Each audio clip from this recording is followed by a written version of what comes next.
Theory, the show that tells its passengers all aboard Matt Pat's crazy train. First stop, over-analysis junction. So Rick and Morty is back, which means that I'm coming back with some quick explainer theories on the episodes that merit a closer look. And boy, oh boy, was the season 4 second half premiere titled Never Ricking Morty one that needed a bit more explanation. I mean, this show has always been meta, but this episode went off the rails in the meta department, which is ironic considering that the whole thing takes place on a train. Basically, we're given Rick and Morty stuck on a circular looping space train that, as Rick puts it, it's a story device. Literally. A literal literary device, quite literally, metaphorically containing us. To escape the train, they basically have to break out of the circular pattern of stories that constitute a typical Rick and Morty episode, all without sacrificing continuity or the integrity of the characters. They're captured by story lore, whose goal is to milk and drive their endless potential for story.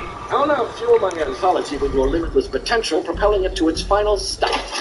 Beyond the fifth wall. In order to defeat Storylord, Rick has to resort to prayer, something that the characters Rick and Morty would never do, causing the train to come to a screeching halt. Because the turn to religion makes the characters much less popular and much less relatable, it breaks Storylord's machine and they escape, only to then realize that the entire story train was a toy, something that Morty bought at the Citadel gift shop. The story train, available now on the Citadel of Rick, so just buy it. The episode ends with Rick praising Morty for buying merchandise, which he says is the most important thing. It's a fun episode, but boy does it start to get complicated. So what does it all mean? What is canon? What is not canon? Unsurprisingly, the episode is a metaphor for the difficult nature of writing the show Rick and Morty. But when you dig a little deeper, it's actually a lot more than that. It's a really complex exploration of how hard it is to write formulaic stories that still manage to please everyone, from the creators, to the viewers, to the theorists, to the networks and advertisers who ultimately make the show possible. Ooh-wee, it's a deep dive analysis, so strap in tight, because this little caboose is leaving the station. Woo-hoo! This is an episode with a lot of layers, so let's start with what's most obvious on the outside. The looping story train itself. The circular train is a reference to one of Dan Harmon's famous writing techniques known as his story circle.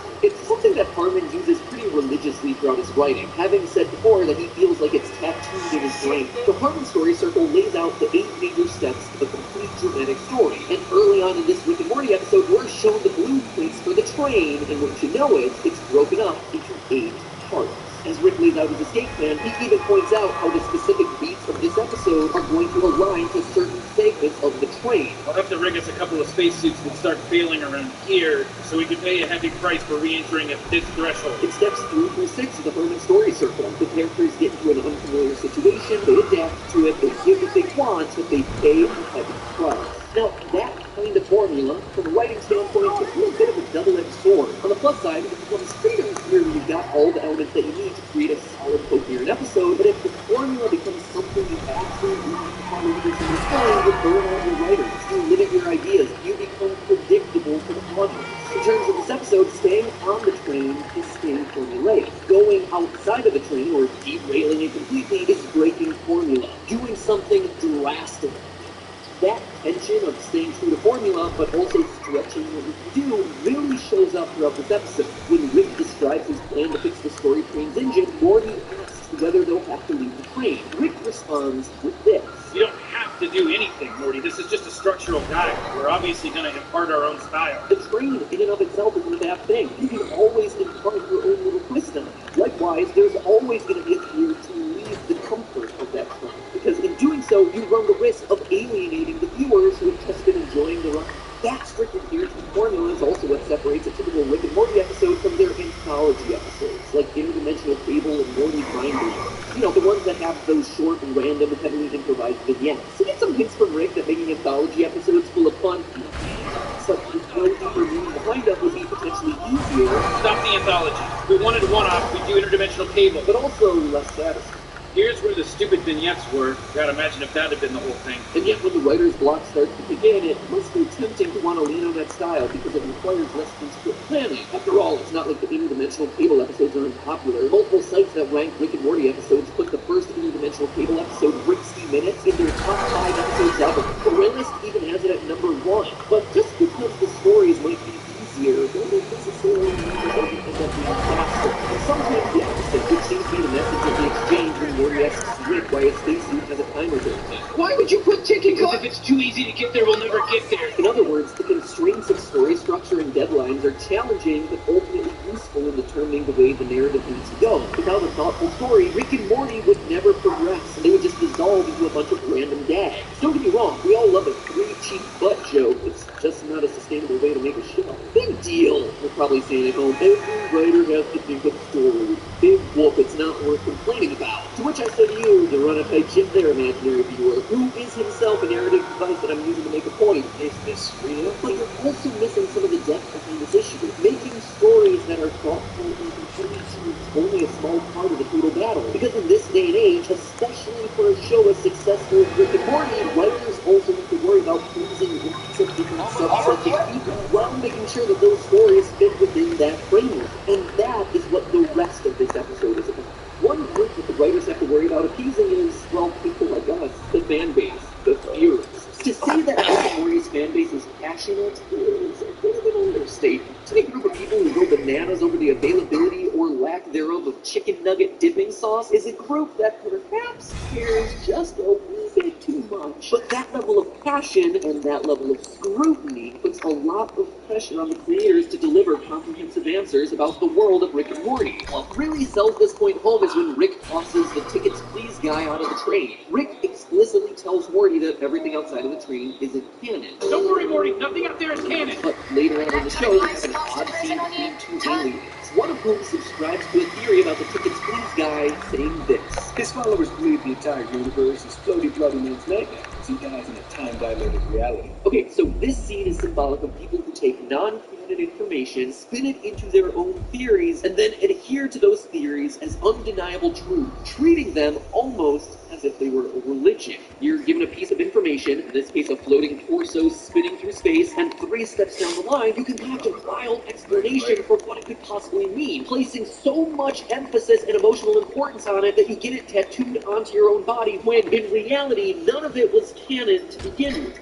Now, I'd be lying if I said I hadn't made similar leaps in logic in my interpretation of the characters and episodes and Easter eggs in the past. I mean, it's just fun to look at puzzling things in the stories we consume and think about what the complete story or inspiration behind it really is. That's why you're watching this video, and hopefully why you're subscribed to this channel. If you're not subscribed to this channel, now is a perfect time to do so, because there is a whole heck of a lot of Rick and Morty discussion coming up over the next 5 weeks. It's just fun theorizing there, and that's not what the writers are calling out here. The problem that the writers are calling out is when those fun theories are treated like truth. When fans get so emotionally attached to those fabricated stories that they create a religious set of beliefs around them, that they're not willing to go with changes in the story direction based on what the writers want to do. Providing the level of detail to answer every question about every backstory and unexplained narrative, not only is it unrealistic for a writer, it's impossible to do within the confines of an episodic structure. Notice how Rick literally blows holes in the religious aliens theory. It's a pretty brilliant rebuttal in animation to his theory on floaty bloody man's free role in this universe. This also aligns pretty well with how Rick and Morty's staff tend to handle outside theories. Dan Harmon said in an interview with GQ that the writers don't make any decision about canon until things actually happen in the show, and also that he avoids fan theories completely because he hates to have his own ideas corrupted by someone else's. Having a rabid fan base that celebrates and theorizes your work is a blessing, but it also puts pressure on the writers to continue coming up with ideas that are both unexpected while still logical extensions of the story for its characters. On a more personal note, by the way, I hope that anyone from the Rick and Morty staff who might be watching this episode will find it sufficient to disprove any of my theories through their scripts and won't resort to ripping me in half, tossing me in space, and shooting me with laser beams. I don't want to go like tickets, please, God. Heck, I don't even have the ads to pull it off. Anyway, there's an additional element of pressure for the writers of Rick and Morty to navigate, and that's political correctness.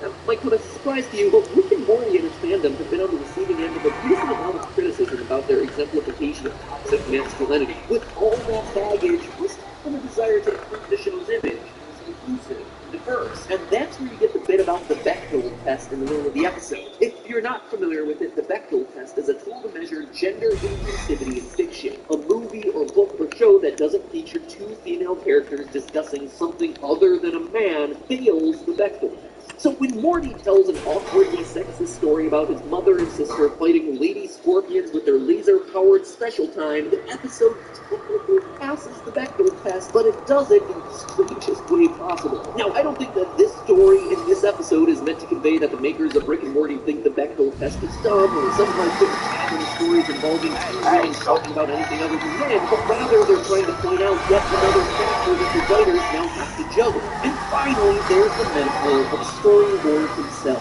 Sure, Storylord as a character represents the literal stories that Rick and Morty's creators have to wrestle with, but based on this behavior and motives, it seems like Storylord might also represent another entity that the makers of Rick and Morty have to appease: network executives. Storylord's machine that he locks Rick and Morty into has a number of metrics, including marketability, relatability, and broad appeal, that he then attempts to maximize by stealing stories from Rick and Morty that tap into their limitless potential, to take them beyond the fifth wall. It's not hard to see this as an analogy for a network or movie studio that wants to take a successful property and milk it dry until there's nothing left to extract. It all culminates with Storylord menacingly asking if Rick and Morty want to see how their story ends, but this isn't some cheeky call-out to how Rick and Morty is actually going to end. It's a scene featuring a showdown between an army of Meeseeks, spear-wielding Rick clones and Gazorpazorps led by evil Morty and a Palpatine-esque Mr. Cookie Butthole against Rick and Morty, and it ends with the literal Deus Ex Machina of Jesus Christ coming in to save the day. It's not so much that this is how Rick and Morty will end, but more that the makers of the show fear that it'll end this way if they lose creative control over their process, and instead have to make stories that are forced to max out relatability, marketability, and broad appeal, sacrificing integrity along the way. While that epic climactic battle doesn't explicitly reference any series, the fear of getting worn out or having to up the stakes to a ridiculous degree is clearly a real worry for these writers who have to use the powers that be to stay on the air. Notice that Storylord's machine doesn't measure quality. It only measures the metrics that'll lead to a show being successful and profitable. So finding the balance between satisfying a network, satisfying the fans, while still writing compelling, challenging stories that are creatively satisfying complicates the entire process. And that is the question at the center of this episode. How do you please everyone? How do you bring back crowd favorites like Mr. Meeseeks, or Bird Clicks, or Perbophilus Michael without sacrificing narrative continuity? How can Rick and Morty, the show with a small niche audience, be profitable without selling out the complexity and specificity that made it great in the first place?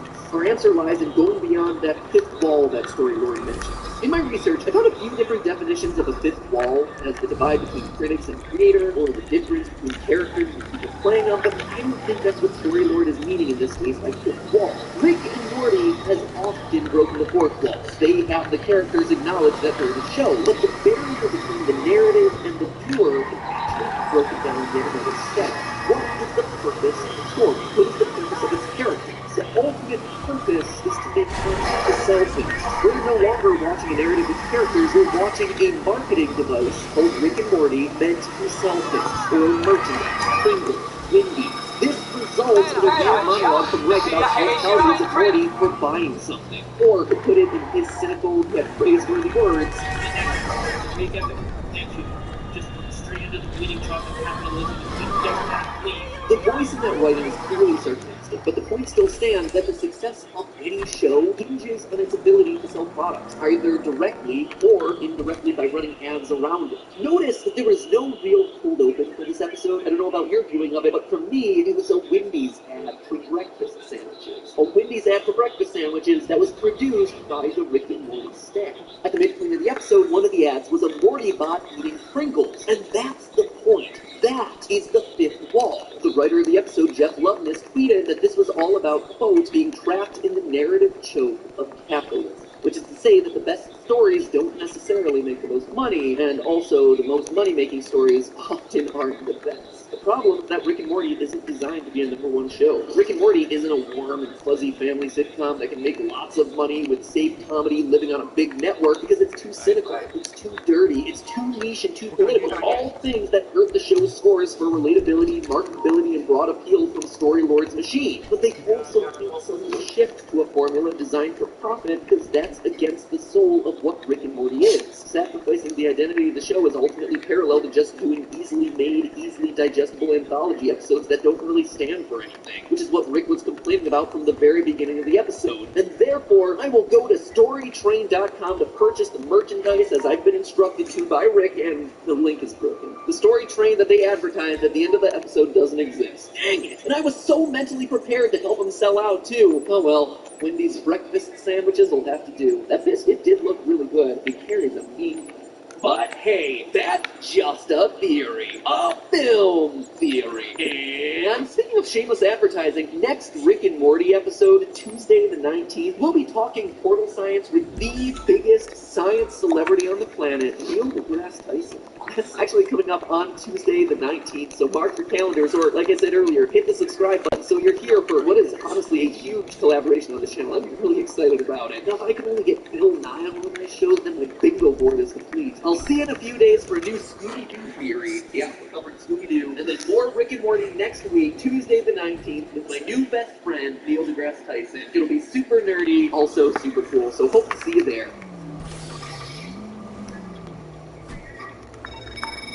Okay, this client, one of the city top judges, rich as hell.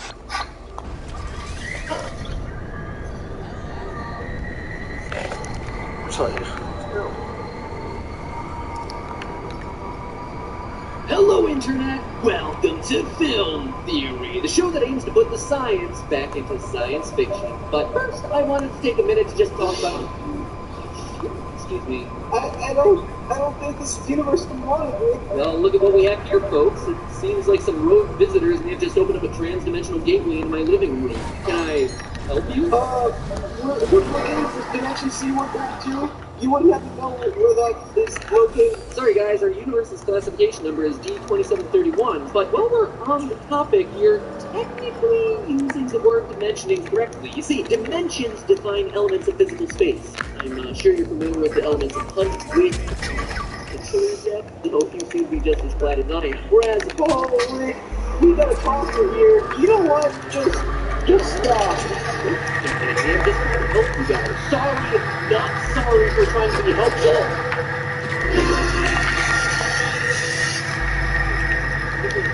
Oh my God! Shut up! This guy never stopped talking. Just get out of the spaceship. Oh, by the way, no one over the age of 7 thinks that I'm the person stay either. So take that. But that is Rick and Morty's portal gun. Shoot this thing at any surface and you open up a green circular portal to practically any location. Oh, but here I come. Second time to charge. It's gotta be just a coincidence.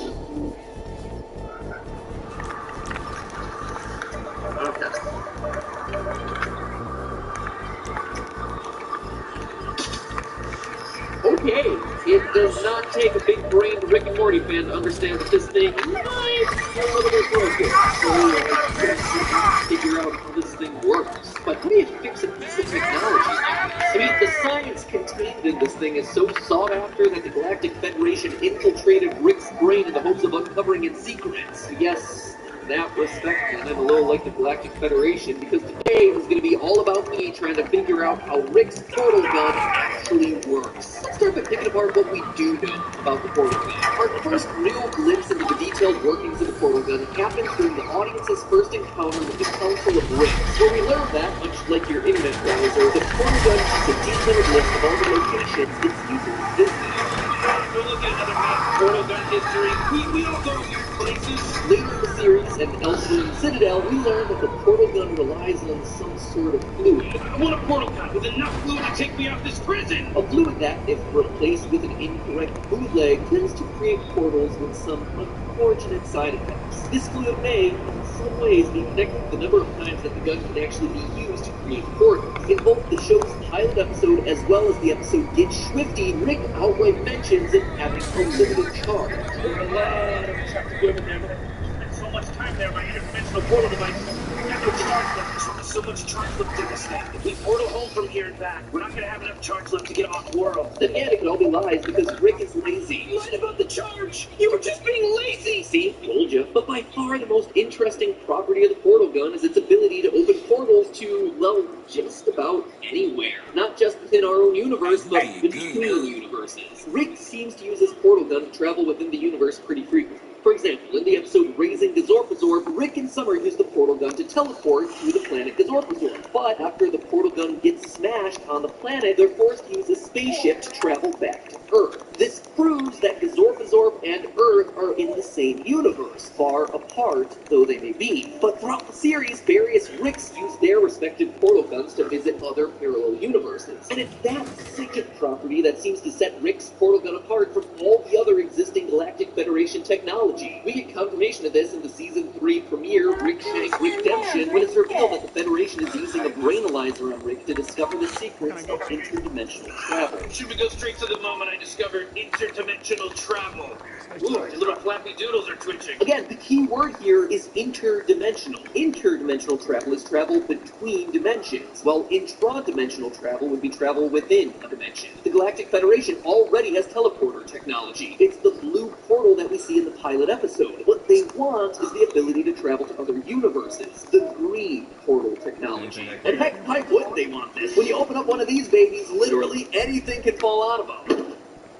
You know, I remember when that used to be fun. See? Hey, that diet I was on seemed to be working. Wait a minute, you look familiar. You're Neil deGrasse Tyson. my personal astrophysicist. I would love to continue this totally real conversation that is in no way a forced narrative construct to explain your presence on the show right now, but see, I have a malfunctioning portal gun here that I need to repair in order to get home.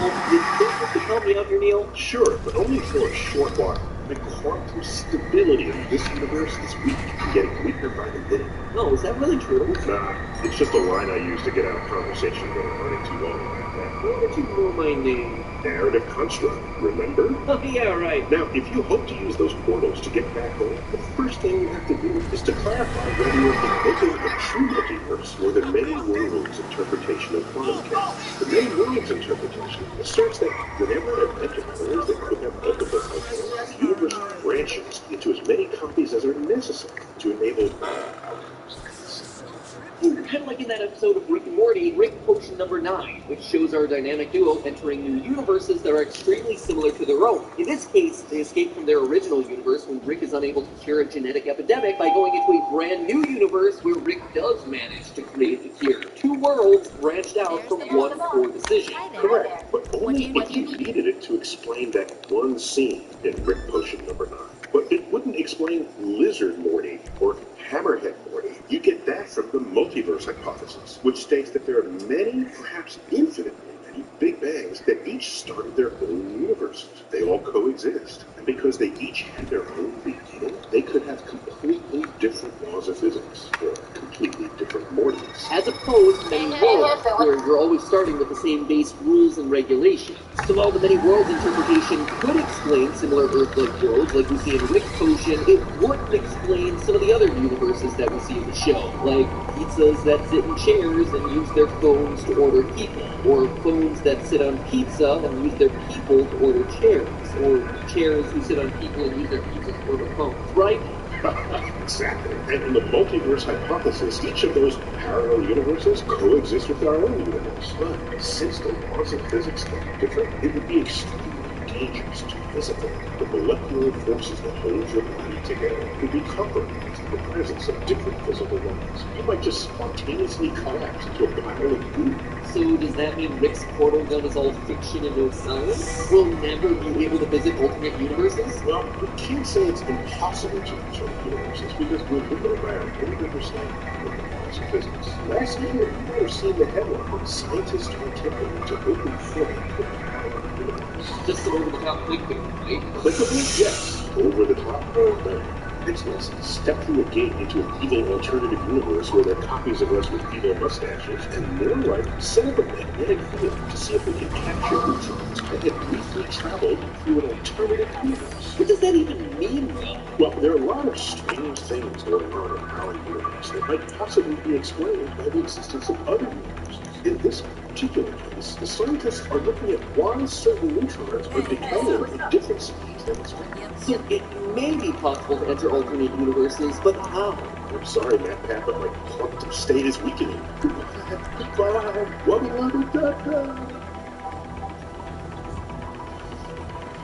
I hate when quantum states give bad reception. Stupid Flat Pat, why did you ask me important questions first? Curse my propensity for elongating watch time! Alright, I guess that means I gotta solve this for myself. Unless the portal gun has one more charge in it, show me Bill 9!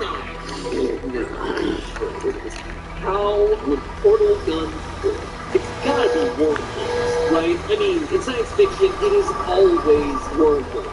And honestly, it's something that we already see consistently throughout this series. In the Word of Early conspiracy, Rick and Jerry's trip back to Earth involves a hop through a large ship-sized wormhole. When I say trip, really mean trip. Then, in the more recent episode, Never Rick and Morty, we briefly see Rick working in a lab. In the background, there's a blackboard that has a diagram of various wormholes. That has got to be it. See, one of the things that Albert Einstein changed about our understanding was that space and time were bendy and ink machine. Sorry, no, stay focused, Matt. Our universe can be conceived of like a large, flat, flexible plane. If that sheet were bent the right way, it would be possible for a wormhole to connect two points that are at very different points in space. A major shortcut allowing you to reach places across the plane faster than if you had to go the normal way. Faster than even the way that light travels.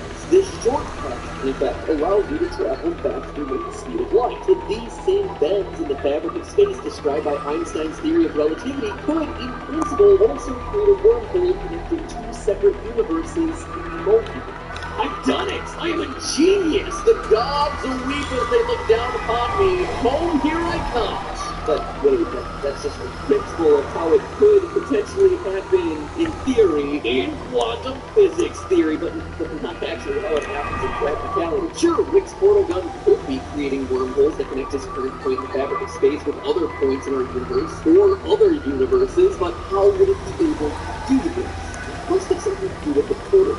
That's what's giving it the energy or charge that it needs to open up these massive breaks in time and space. Portal fluid obviously isn't a thing in real life though, so what if space could potentially have enough energy for holding the fabric of reality enough and punching holes through it?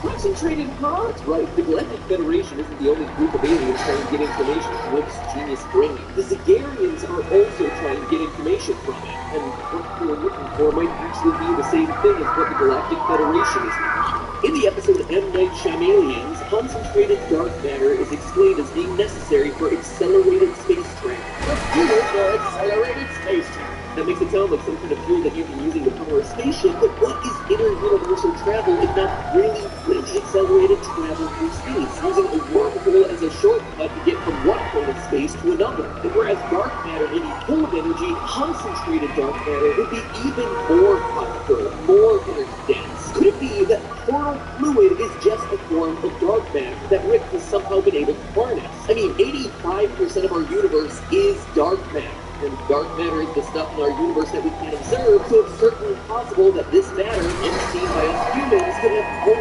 sorts of unusual properties that could yield us limitless amounts of energy. There it is. Forgot my uncle. Neil, I figured it out. The answer is concentrated dark matter. But what exactly is dark matter? Can it be concentrated, and why is so much of our universe made up of it? Well, I'd love to answer those questions for you, but my quantum signal is still weak, at least until I've had my morning hot cocoa. So, if you and your viewers want the recipe to Rick's secret concentrated dark matter, you're just going to have to come over to my Star channel. And while they're there, can you contact a subscriber? We're really close to 1 million subscribers. I remember you guys asked long ago, but it'd be nice to get that gold YouTube play. By the way, nearly all the gold in Earth's rings came from metallic meteorites that bombarded the planet 200 million years after it formed. So your 1 million subscriber YouTube play button is actually a little piece of space. Hey, go away. Very cool. cool. Let's go. I'll break the fourth wall right now to encourage them to click the box that they see on screen right now to show our other video that we did together all about concentrated dark matter. I'll also put a link in the description to our video together so they can follow us on over there. Watch our video together on Rick and Morty's Dark Matter, and while you're over at the StarCross channel, hit the subscribe button. Let's push Neil over 1 million subscribers. He's already almost there, and if we were able to do it for him, we'd probably make him think that we're really cool, and he'd probably be more inclined to reveal all the secrets of the universe just for us. Well, I'm sure he'd probably want to reveal them to everyone, but let's just say just for us. And remember, when it comes to Rick and Morty, even some astrophysics, it's all just a theory. A film theory. And hop through the portal on screen right now for more Rick and Morty action with an even more dynamic duo, Neil and MatPat.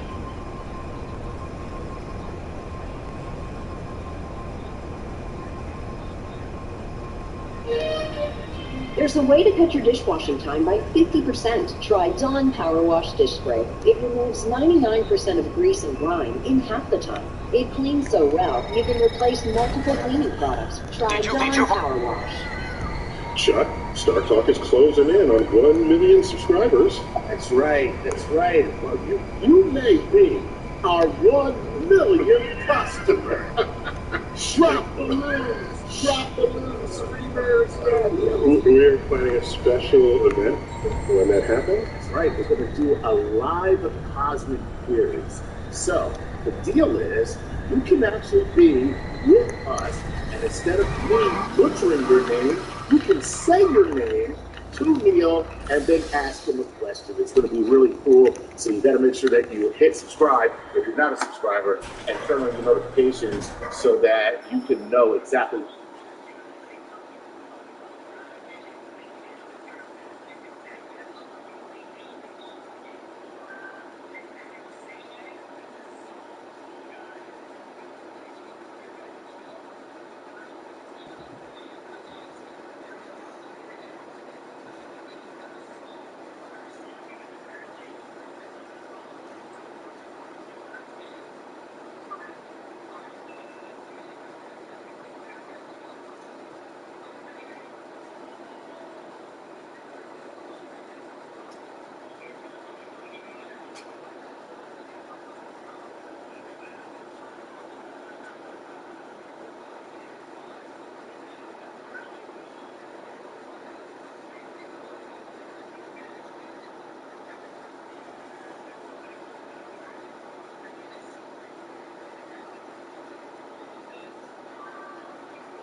Over.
Want me to get a blanket, Elvis?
Welcome back, everybody, to part 2 of my reboot reaction to the U.S. Civil War, a 2-part series by Oversimplified. I guess you're right, some of you commented that this is technically not a reaction, as I've already done a reaction, and so therefore I've already seen it. That's really more offering commentary and kind of filling in the gaps a little bit. And a couple of things I want to address from your comments from part 1 of the reboot. Number 1, a lot of you requested that I still make the original available somewhere, and if you didn't see the original, the reason I'm doing this is it was one of the very first reaction videos I ever did, and it was one of the most viewed reactions, and it was kind of the entryway for a lot of people to this channel.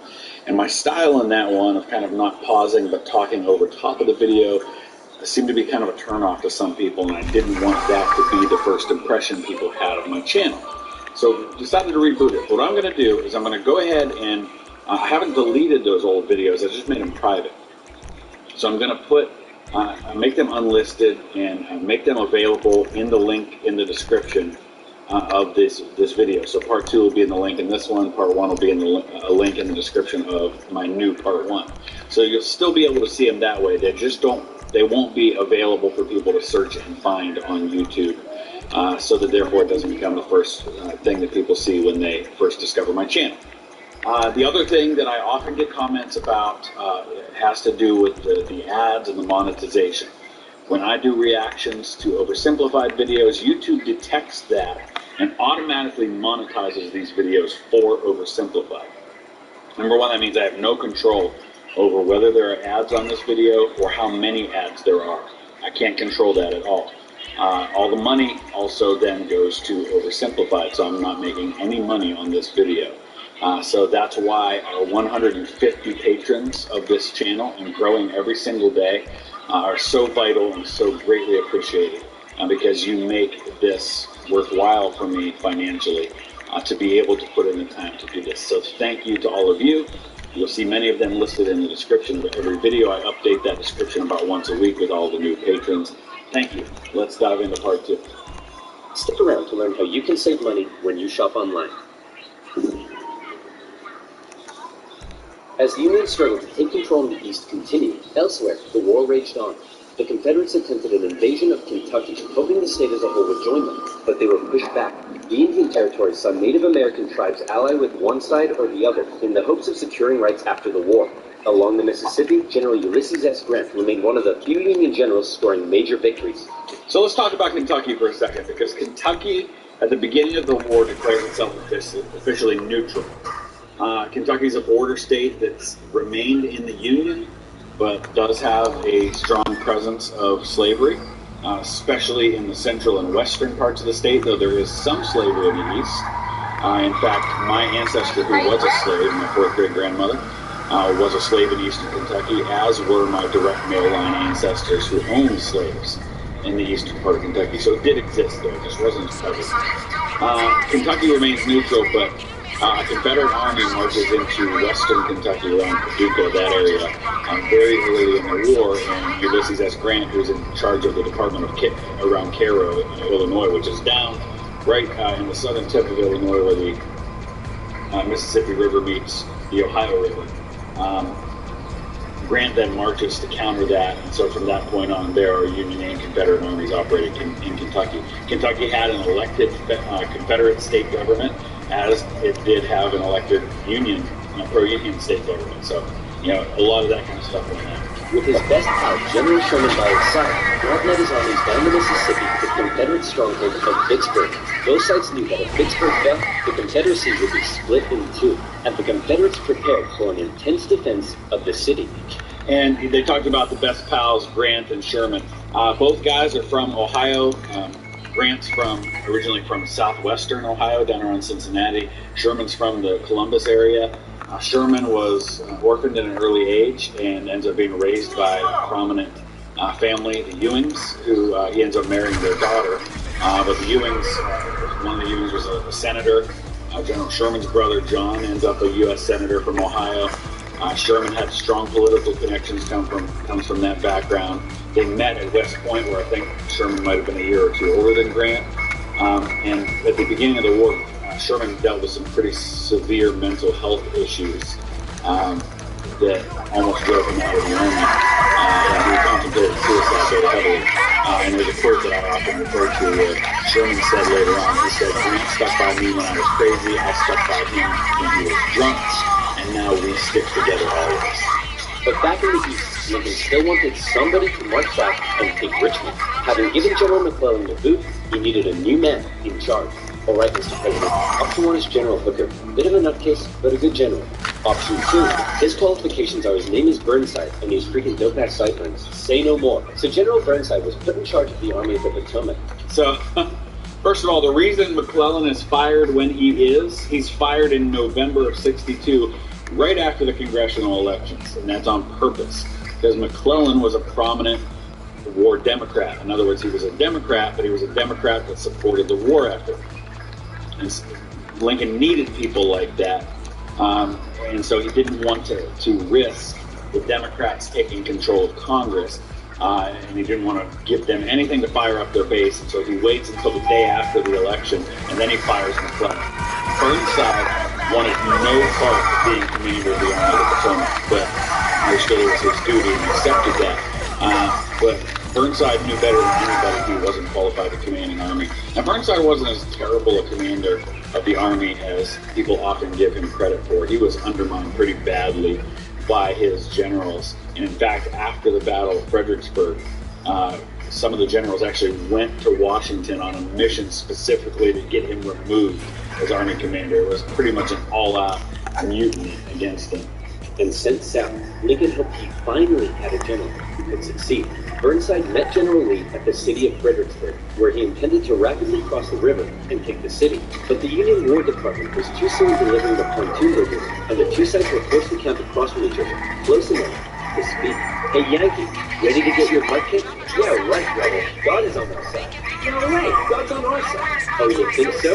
Well, why don't we ask him? Hey, Josh, whose side are you? Dude, totally cool. With over 100,000 men, the Union Army finally launched their massive attack on the 11th of December. But by now, the Confederates had amassed their forces.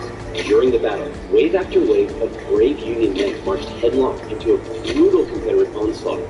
So let's talk about this for a second. I want to back up and look at this map because Burnside's plan was actually a really good plan.